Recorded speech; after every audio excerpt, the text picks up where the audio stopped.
Hoje eu queria abordar um pouquinho os costumes do mês de Elul. Eu sei que tem bastante gente que já os conhece todos e pratica eles, mas vale a pena a gente trazer e dar algumas explicações sobre esses costumes.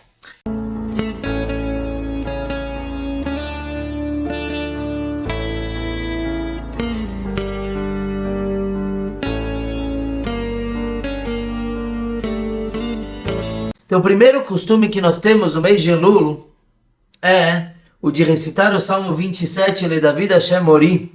Nesse salmo, nós recitamos ele desde o primeiro dia de Rosh Chodesh Elul, quer dizer, do início do mês de Elul. Na verdade, não é ainda Elul, é o último dia do mês anterior, do mês de Av.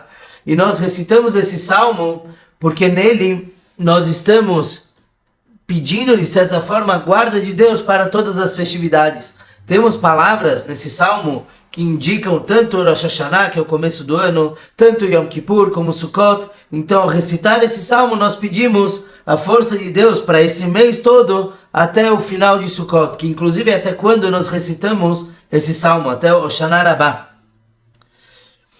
Temos, o costume mais conhecido é tocar o shofar. A gente costuma tocar, inclusive, quando eu ando com o shofar na rua, encontro um judeu, toca no meio da rua mesmo. Podem achar que a gente é louco, estranho, e não tem problema, somos mesmos. E qual é o assunto por trás de tocar o shofar durante o mês de Elul? Muitas pessoas acham que é para treinar, para chegar no Rosh Hashanah já bem treinado, tocando direitinho, mas não é verdade. Tem uma importância per si o próprio toque do shofar. Quando que se começou a tocar shofar no mês de Elul? Foi durante a travessia do povo no deserto. O povo pecou, o Retaegel, o bezerro de ouro, e o erro deles, já falamos várias vezes sobre isso, que eles erraram a conta de quando Moshe Rabbeinu voltaria. Então, Moshe Rabbeinu subiu para pedir perdão para Deus, subiu 40 dias no Monte Sinai, e depois mais 40 dias para, não só perdão, mas para que Deus aceitasse o povo. Quando ele subiu, pela segunda vez ele subiu, no Rosh Chodesh Elul, no começo do mês de Elul, então consta no Midrash que eles tocaram shofar. Por quê? Para lembrar o povo, olha, não errem dessa vez a contagem. Saibam, estamos tocando hoje, é o primeiro dia que Moshe está subindo e etc. Eles tocaram de manhã, porque Moshe Rabbeinu subiu de manhã, então nós costumamos também tocar de manhã, embora o dia todo seja permitido para escutar o shofar, de noite não. Pela Kabbalah, nós evitamos tocar shofar de noite, até mesmo para treinar. Só se realmente alguém não conseguiu treinar nenhuma vez e ele não tem o que fazer, ele precisa, comprou um shofar novo, ele tem que ver se o shofar está funcionando direitinho, então ele pode tocar, mas deve se evitar. O shofar busca causar um certo temor nas pessoas. Toda vez que eu uso a palavra temor nas aulas, chama atenção. Por que Deus precisa de temor? Temor é sempre aquela ideia de respeito, é aquela ideia de humildade, é de saber que tem algo acima de cada um de nós.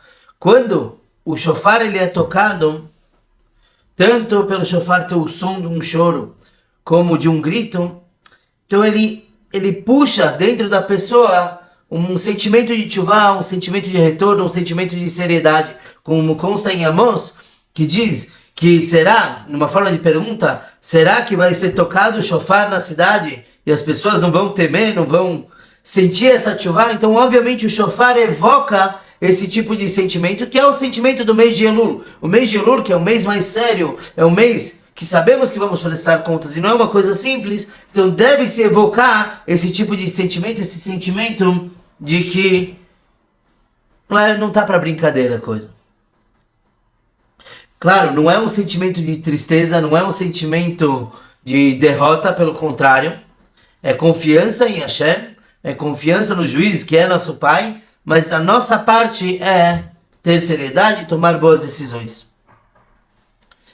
Qual a diferença entre o shofar do mês de Elul e o shofar de Rosh Hashanah? Então, em primeiro lugar, o shofar tocado no Rosh Hashanah, ele é uma mitzvah, é um preceito da Torá, e por isso recitamos antes dele uma bênção. Deve-se recitar a bênção do toque do shofar, e no mês de Elul não se recita, mas além disso, o shofar que tocamos durante o mês de Elul é para nós, para que nós façamos chuva, nós nos inspiremos, e o shofar tocado no Rosh Hashanah é para Deus. É porque nós coroamos Deus como nosso rei, e quando se coroa um rei, se tocam trombetas. É também para lembrar Deus da entrega da Torá, lembrar Deus do sacrifício, quase sacrifício de Yitzhak pelo seu pai Abraham, de onde vem todo o shofar tocado. Então, por isso que nem sequer o shofar tocado no mês de Elul é uma preparação para o shofar do Rosh Hashanah. São dois assuntos completamente separados. Além disso, para separar o shofar de Elul do shofar de Rosh Hashanah, então no dia da véspera de Rosh Hashanah não tocamos o shofar. Nós interrompemos e assim vemos que tem uma clara divisão entre o shofar de Elul e o shofar de Rosh Hashanah, e assim podemos então começar a recitar a brachá no shofar do Rosh Hashanah. Outro motivo para essa interrupção é para confundir o Satan, quer dizer, o anjo acusador, ele fica seguindo a gente, ele vê se nós estamos fazendo tshuva mesmo, e ele quer acusar o povo judeu perante o Todo-Poderoso, e ele vai se preparando para o Rosh Hashanah. Ele vai escutando o shofar, ele fala, quando eles tocarem o shofar completo, que o toque do mês de Elul é muito mais curto do que o toque do Rosh Hashanah, então quando eles tocarem completo, eu vou fazer a maior acusação contra eles. E aí a gente para de tocar, então ele fica confuso, ele fala, como assim? Já passou o Rosh Hashanah? Então ele perde forças na sua acusação. Hassidut e Kabbalah explicam de uma forma muito mais profunda também o que quer dizer o Satan se confundir, afinal de contas ele é um anjo. O anjo vai se confundir, ele não tem um calendário, todos nós temos, o anjo não tem. Mas isso é, na verdade, um assunto muito mais profundo, a gente pode tratar, se Deus quiser, numa outra aula. Outro costume do mês de Elul é verificar os tefilin e as mezuzot de casa. Por quê? Uma vez que o tefilin e as mezuzot são tinta no pergaminho, o pergaminho não absorve tão bem como um papel, então acontece de vez em quando da mezuzá ou do tefilin se tornar inválido, e não é correto a gente entrar no Rosh Hashanah com uma mitzvah inválida. Então a gente costuma verificar para ter certeza que está tudo kasher, está tudo direitinho para o Rosh Hashanah. E isso também leva a gente a verificar as outras mitzvot. Será que eu estou fazendo meu Shabbat direitinho? Será que eu estou fazendo Kiddush? E todo Avat Israel, amor ao próximo, será que eu estou chegando preparado para o Rosh Hashanah? Inclusive, entre parênteses, aqui na sinagoga a gente vai ter verificação de mezuzot somente. Mas eu posso indicar para quem precisa para verificar os tefilim. Outro costume é acrescentar na reza durante esse mês, uma vez que a gente quer pedir misericórdia do Todo-Poderoso, então nós rezamos um pouquinho mais. E uma das rezas que acrescentamos é os salmos. Todos os dias recitamos salmos pela divisão do mês. Ele é 150 capítulos, eles são divididos para os 30 dias do mês. Além disso, o Baal Shem Tov, o fundador da Hassidut, instituiu que se recitassem 3 salmos diários, pela ordem, então no primeiro dia de Elul, 1, 2, 3 e assim por diante. E quem perdeu um dia, ele recita primeiro do próprio dia. Então amanhã será o 34, 35, 36. E depois ele recita o que ele perdeu para trás.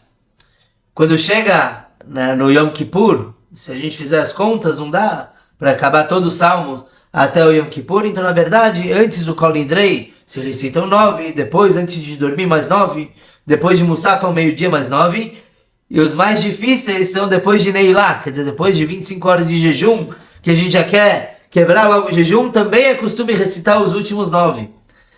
É claro que na sinagoga a gente não faz uma recitação pública, porque a gente quer começar o ano com Avat Israel, com amor, todo mundo se gostando e não reclamando demais.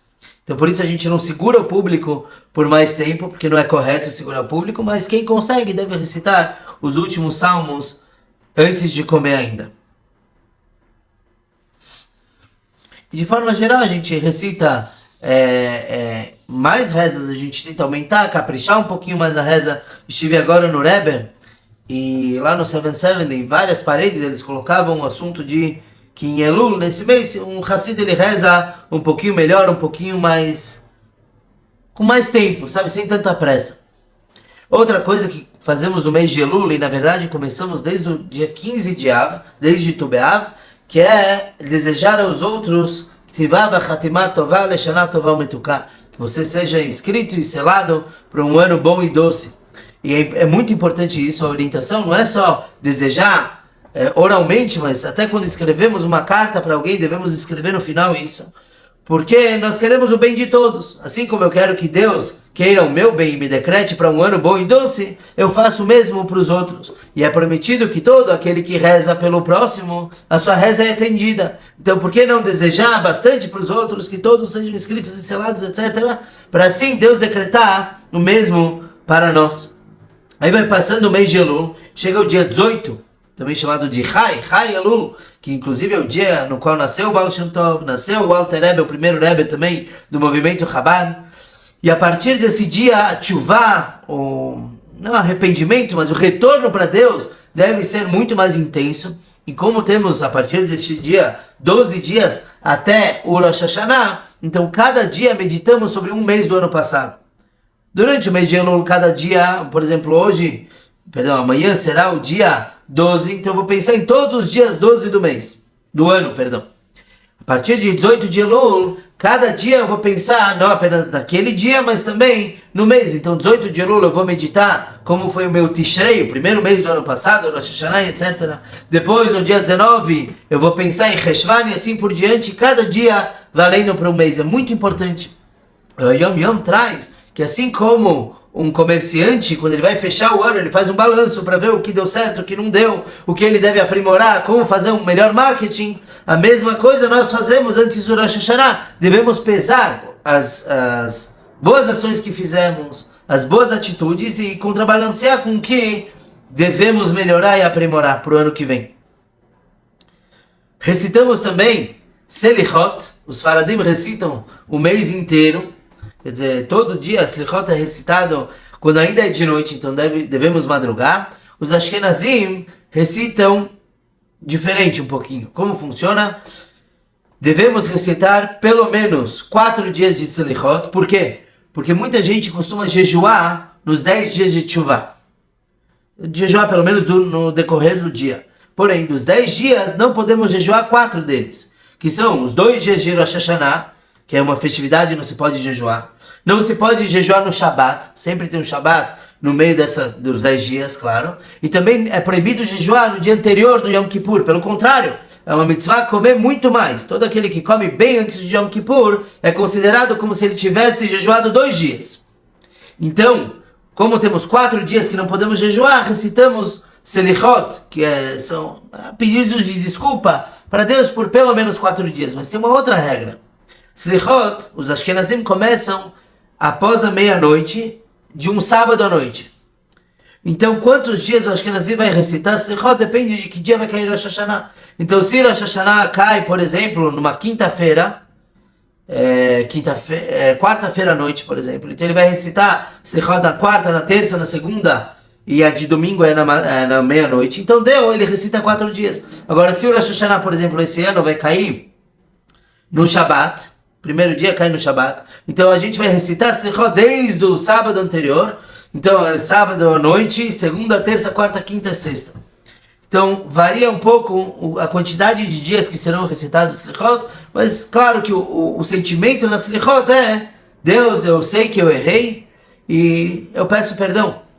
Uma vez o grande Hassid, o primeiro Rebbe do Alter Rebbe, o Hassid Reb Shmuel Munkes, ele era conhecido como alguém fora da caixinha, alguém que mais bem-humorado, mas ele fazia muitas piadas, mas sempre com conteúdo, e nem todo mundo conhecia. Então uma vez ele estava viajando, e nesse sábado, no Shabat, antes de Selichot, ele estava numa aldeia pequena, e ele foi dormir sábado à noite. Quando chegou meia-noite, o dono da casa na qual ele estava se hospedando começou a chamar ele. Falou: Reb Shmuel, tem que vir para fazer Selichot. Aí ele perguntou: que isso? O dono da casa se espantou, falou: como assim? Você não sabe o que é Selichot? A gente vai pedir brachá para Deus. Por que tem que pedir? Então o dono da casa respondeu: porque a gente precisa de sustento. Eu vou pedir para a vaquinha dar mais leite, para nascer mais trigo. Aí o Reb Shmuel falou para ele assim: olha, eu sou um adulto, eu não acordo no meio da noite por um copo de leite. O que ele quis dizer é que quando vamos recitar Selichot, devemos aproveitar que é um momento muito especial, que Deus espera escutar da gente o nosso report, nosso relatório, e realmente falar: Deus, eu sei que eu errei nisso, eu peço perdão, e Deus, como um Deus misericordioso, Ele vai perdoar cada um de nós.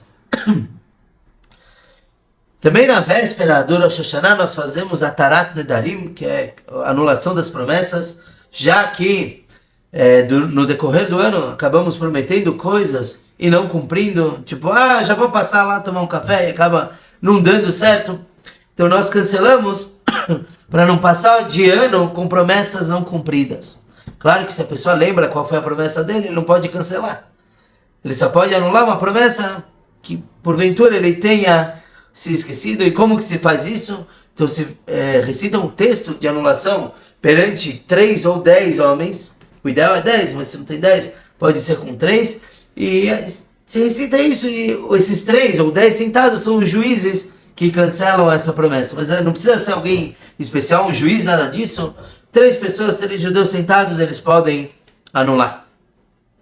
Então, de forma bem resumida, eu diria, esses são os costumes do mês de Elul. Só que o mês de Elul, ele pede mais. O que está acontecendo agora?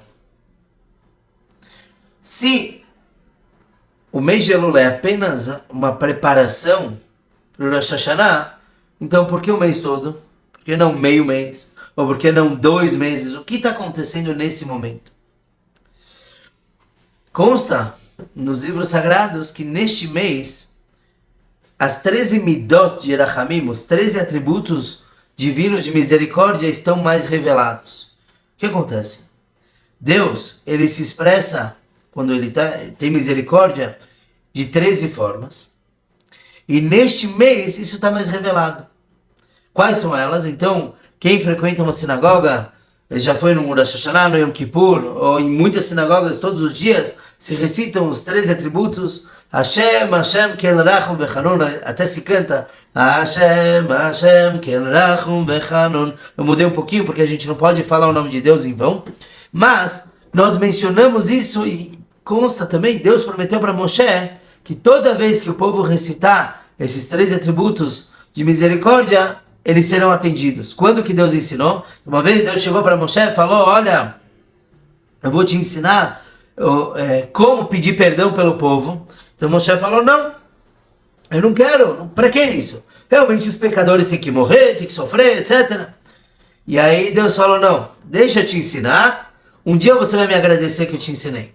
E realmente, quando o povo pecou pelo bezerro de ouro, como que Moshe Rabbeinu conseguiu fazer com que Deus cancelasse o decreto de exterminar o povo? Foi através desses 13 atributos divinos. Tanto que Moshe fala: olha Deus, você me ensinou isso e agora eu estou recitando. Então, de forma mais específica, quais são eles? Então, Hashem, Hashem. Nós recitamos o primeiro Hashem, que Deus ele tem piedade com o pecador mesmo antes dele pecar. Mesmo que Deus sabe que ele vai pecar, então ele tem misericórdia. A gente vê isso, por exemplo, com Ismael, com o filho de Abraão, que quando ele foi expulso da casa do pai por mau comportamento, ele adoeceu no meio do caminho, ele estava com a mãe, ele adoeceu, e aí os anjos falaram para Deus: deixa esse menino morrer, afinal de contas, ele vai fazer o teu povo sofrer. E a gente sabe como fomos perseguidos pelos Bnei Ishmael, até hoje temos problemas, se bem que não é certeza que todos são descendentes dele, mas tivemos tsuras. Então os anjos falaram para Deus: olha, deixa ele morrer, acabou, o povo judeu não vai ter problemas. E aí Deus perguntou para os anjos: me digam, ele agora é um pecador ou ele é inocente? Eles falaram: não, nesse momento ele é inocente. Então se ele é inocente agora, então eu vou poupar a vida dele. Então esse é o primeiro Hashem, que Deus, ele tem misericórdia, ele cuida da pessoa mesmo antes dela pecar, sabendo que ela vai pecar. Depois, tem um segundo Hashem. Então depois que a pessoa pecou e ela se arrependeu, Deus continua tendo misericórdia dela também. Então é do penitente. Depois falamos Kel. Kel é o nome de Deus totalmente referente à piedade, então é a própria misericórdia. Como consta, Keli lama zavtani, meu Deus, por que você me abandonou? Claro que se refere a característica de misericórdia, porque ninguém vai chamar a característica de gvurá, de severidade de Deus, querer que ela esteja sobre nós. Isso porque que ela é parecido com Elohim, e Elohim sim é o nome de Deus relacionado à severidade. Depois falamos Rahum. Rahum é de misericórdia, porque ele tem misericórdia sobre os pobres. Vechanun. Hanun vem de chen, vem de graça, de gracioso, que Deus é gracioso até mesmo com os ricos. E é usada essa expressão, até mesmo com os ricos, porque os ricos, na verdade, a gente pode pensar, já que ele já tem de tudo, por que Deus vai ter misericórdia com eles? Ele já tem bastante coisa. E não, até mesmo com eles, Deus tem pena deles. Erechapaim quer dizer que Deus é muito paciente, então ele não se apressa em punir. Quando a pessoa peca, ela não é punida imediatamente, Deus deixa um tempinho para ela se arrepender, ela voltar, retornar para Deus. Verav Chesed, ele tem muita bondade, mesmo para quem não tem méritos. Então isso que Deus não pune logo, às vezes a gente pode falar, poxa, mas a pessoa é tão má, por que ele não se apressa? Porque ele é Verav Chesed, ele tem muita bondade. Ve'emet quer dizer e verdade, porque Deus, ele avisa para as pessoas que fazem a sua vontade, que ele vai recompensar, ele não fica devendo nada para ninguém. Notzer Chesed la'alafim, que ele preserva atos de amor por 2000 gerações.